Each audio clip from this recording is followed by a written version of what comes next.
జగన్మోహన్ రెడ్డి గారికి తగిలిన రాయి తగిలి పక్కన ఉన్న వ్యక్తికి అంతే ఫోర్స్ గా వెళ్లి తగిలింది అంటే ఇక్కడ ఎంత ఫోర్స్ అప్లై ఉండాలి.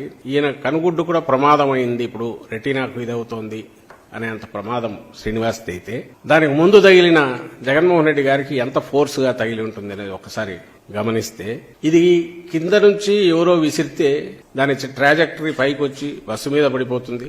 అక్కడికి వచ్చేసరికి ఫోర్స్ ఉండదు. ఇది ఎవరైనా చిన్నపిల్లల్ని అడిగినా చెప్తారు. కొంచెం ఫిజిక్స్ గురించి అవగాహన ఉండని చెప్తారు, లేదా కామన్ సెన్స్ తో పల్లెటూరులో చదువురాని వాళ్ళైనా చెప్తారు. బలంగా ఏదో ఒకదాన్ని ప్రయోగించి ఉండాలి. అది క్యాటపుల్ట్ లాంటిది అయ్యుండొచ్చు, లేదా ఎయిర్ గన్ లాంటిది అయ్యుండొచ్చు. క్యాటపుల్ట్ తో అయినా సరే ఒక 20 అడుగులో 30 అడుగుల దూరం వచ్చేస్తే ఒకరికి తగిలిన తర్వాత మళ్ళీ అంత ఫోర్స్ తో ఇంకొకరికి తగిలితుందా అనేది అది ఒక అనుమానించాల్సిన విషయం. అది సో ఏదైనా బలమైన దీన్ని అంటే బాగా పవర్ఫుల్ గా ఎజెక్ట్ చేయగలిగిన దాన్ని ఉపయోగించి ఎయిర్ గన్ లాంటిదో ఇంకొకటో దీన్ని ప్రయోగించారేమో అని అనిపిస్తుంది.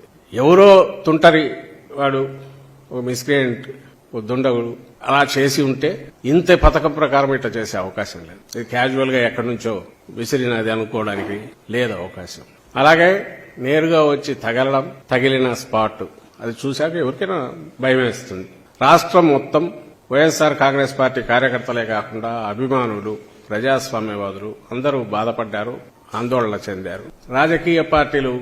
రాజకీయ విభేదాలకో లేకుంటే పార్టీల అభిప్రాయాలకు అతీతంగా ప్రధాని మోడీ గారితో సహా ఇమీడియట్ రియాక్ట్ అయ్యారు. ఇంకా చాలా మంది నాయకులు, తమిళనాడు ముఖ్యమంత్రి గారు, వెస్ట్ బెంగాల్ ముఖ్యమంత్రి గారు అందరూ రియాక్ట్ అయ్యారు, ఖండించారు. తెలంగాణ నుంచి కేటీఆర్ గారు కూడా అనుకుంటా ఇంకా చాలా మంది రియాక్ట్ అయినట్టున్నారు, ఖండించారు. ముక్తకంఠంతో దీన్ని ఖండించారు. త్వరగా కోలుకోవాలని కోరారు. చంద్రబాబు నాయుడు గారు కూడా ఖండించారు. ఆయన పనిలో పనిగా ఎవరి మీద బాధ్యుల మీద చర్యలు తీసుకోవాలని కూడా కొంచెం కూడా అడిగినట్టున్నారు. సరే, పొద్దులేసి వాళ్ళ మీడియా చూసాం, అలాగే ఆ నాయకుల ధోరణి చూస్తున్నాం. నాకు అర్థం కాని విషయం ఏంటంటే, ఎవరన్నా మన మీద అటెంప్ట్ చేసినప్పుడు వాడు ఎవడై ఉంటాడు, ఎందుకు చేసి ఉంటాడు, వాడిని త్వరగా పట్టుకొని అసలు విషయం బయటికి లాగాలి అనేది ఎవరైనా అడగాలి. వీళ్ళు ఇమ్మీడియట్ రియాక్షన్ భద్రతా వైఫల్యము, పోలీసులు ఏం చేస్తున్నారు, లేకపోతే కరెంటు ఎందుకు తీశారు, వీళ్ళ నిర్లక్ష్యము, వాళ్ల నిర్లక్ష్యము, చేతకాంతనము. అంటే ఇక్కడ విలన్ ఎవడైతే అటాకర్ ఉన్నాడో వాడి మోటివ్స్ ఏంటి, వాడి వెనక ఎవరున్నారు. జగన్మోహన్ రెడ్డి గారి లాంటి నాయకుడి మీద అటాక్ చేయాలనుకోవడం ఎందుకు, దాని వెనక ఎవరైనా ఉన్నారా, ఇవి చూడమనడం బానే ఉంటుంది. ఆయన త్వరగా కోలుకోవాలనడం బానే ఉంటుంది.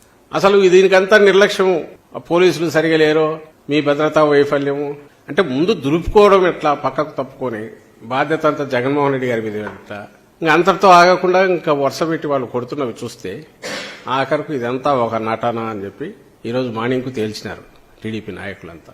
బహుశా ఇది కూడా మీరందరూ గమనిస్తూ ఉంటారు.